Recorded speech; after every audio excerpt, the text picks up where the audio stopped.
Hello everyone and welcome to SBU-TV Sports. I'm Anthony Goss. Earlier this week, the full men's basketball schedule was released to the public.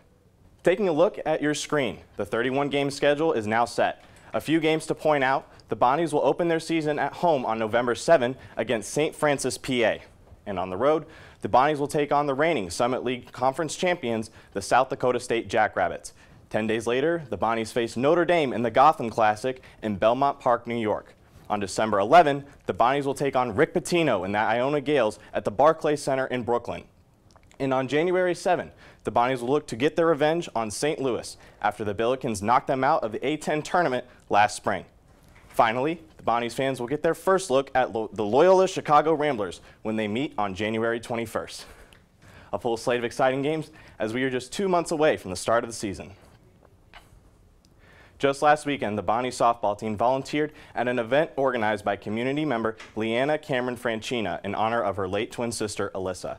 Our Ryan Bolin tells us the story.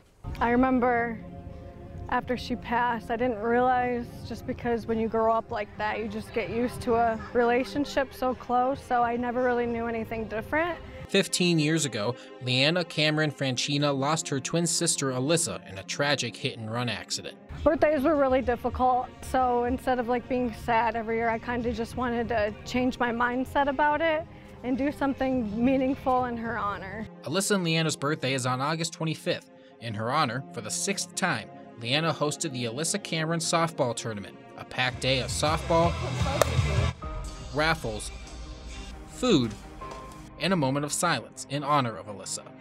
With the event jumping from 13 teams last year to 20 this year, Leanna reached out to St. Bonaventure for volunteers. Throughout the course of the event, St. Bonaventure's softball team was here volunteering as well. They registered the scorecards, they did the registration table at the bouncy house, and they even sold raffle tickets, and such good saleswomen that they got me involved.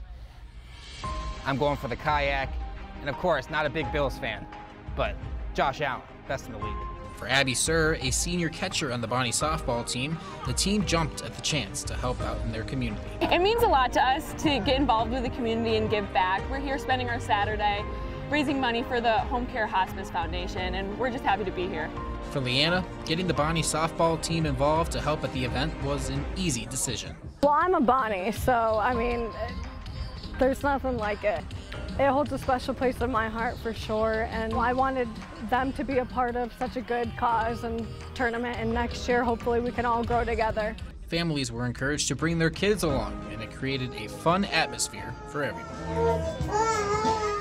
For SBU-TV, I'm Ryan Bowe. According to Leanna Cameron-Franchina, her event raised around $15,000 to benefit the Home Care and Hospice Foundation in Olean, where she is the Director of Organizational Advancement. Alissa would have turned 35 this past August. Last night marked the start of the 2022 NFL season. The Buffalo Bills faced off against the reigning NFL champion Los Angeles Rams.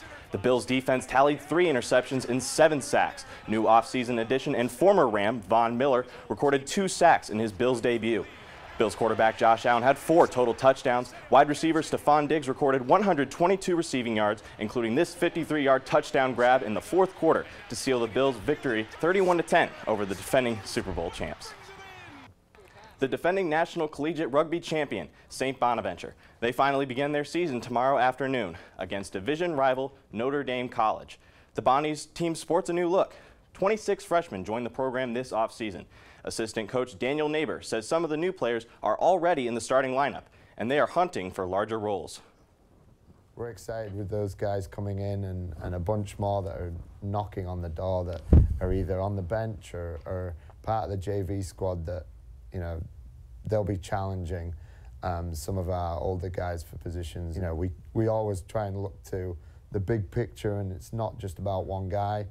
St. Bonaventure has won their last 4 games against Notre Dame College dating back to 2018, including a 39-11 victory last October. Neighbor says the team's key to success this season is to attack its opponent before it has a chance to strike, and that his younger and more veteran players show an ability to execute this defensive philosophy. Tomorrow's kickoff at the Mara Athletics Fields Complex is at 1 p.m. The Bonnies women's soccer team took the field Wednesday night against Little 3 rival Canisius. Both teams found themselves in a tightly contested defensive battle. In the first half, Canisia's Madeline Welton finished off a tic-tac-toe passing play as the Golden Griffs opened the scoring in the 32nd minute. As the first half came to a close, Christine Napoli netted the equalizer for the Bonnies in the 40th minute, connecting on this corner kick from Hannah Walker. The second half saw a plethora of saves by Bonnies goalkeeper Kiara Gottinger as she continued her stellar season. She finished with 9 saves on the night. The Griffs outshot the Bonnies 18-9, but the Bonnies held on for a 1-1 draw. The club now holds a 2-0-5 record as they complete the non-conference schedule undefeated and are preparing to face Fordham on Thursday. A look ahead at the Bonnies sports schedule this weekend. The men's soccer team faces Canisius tonight at 7 p.m. in Buffalo, and then they will be in action again on Monday when they take on Cleveland State at home. That kickoff will be at 4 p.m. and the game will air on ESPN+. The golf team will be in action as well as they participate in the VCU Invitational. That will start on Monday and run through Tuesday. And then, of course, the reigning national champion men's rugby team gets their season underway Saturday afternoon at 1 p.m. The game will air on ESPN+. Plenty of Bonnies action to get you through the weekend. If you can't keep up with it all, don't worry. We have you covered. Just give us a follow on Instagram and Twitter at SBU-TV Sports. That's all from me. Back to you, John East and Ryan.